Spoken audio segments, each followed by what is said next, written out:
Hey everybody, welcome back. So we have the Arrow releases for this coming June and an interesting mix. So first up, we have two UK only titles, which means unless they end up secretly being region free, they're technically region B. First up is DEFCON 4. Now DEFCON 4, I did see somewhere that it is actually getting a release in the US from Scorpion maybe, or is it Kino? I think it was one of those two. And of course, the other one is The Sender, which again is also UK only. Now, The Sender was actually released in the US from Olive Films back in 2015, which actually I did not know until I just looked it up. Wow, some of those releases, boy, I never even knew that actually got a release. Now, coming up for their multi-region release, that's US, UK, and Canada. The next couple are, so first up is the Andromeda Strain, the Robert Weiss film, and that's coming out at the beginning of June, and it is getting a new restoration from the original negative. Next up is the Giallo Double Face, starring Klaus Kinski, and that is due out towards the end of June. And then finally, they are, which I'm glad they're doing, American Horror Project Volume 2, which is also due out at the end of June. And that's going to have Dream No Evil, Dark August, and The Child. There aren't really any details beyond the announcements. Usually, they announce extras and stuff.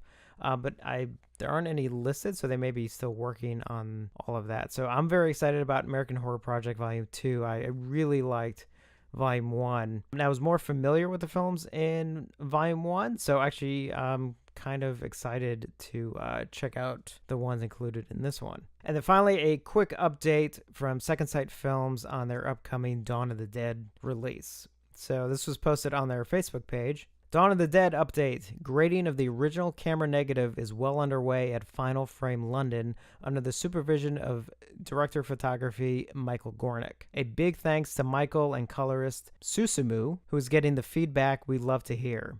Quote, "You and Eastman 5247 make this motion picture look spectacular. Good work and well thought out corrections. Your balancing is incredible. Thank you." And as you can see here from the pictures, it's just exciting. I mean, obviously, they're putting a lot of work into this release. They do not want to mess this up. Now, obviously, these were taken probably with somebody's phone. So, we don't want to judge too much by the phone interpretation. Now, the one thing I will say, though, on some of these, especially this last shot here, is if you look on the not the TV monitor, but actually the computer monitor, you can see that the sky does have a bit of blue in it. It's not blown out. So they're really kind of, making sure that this is going to look accurate. It's going to look good. And because this is also getting a 4K release, of course, the nice thing about it is that they know that there's a much broader spectrum of color reproduction that will be present on the 4K. They're going to make sure that this is all,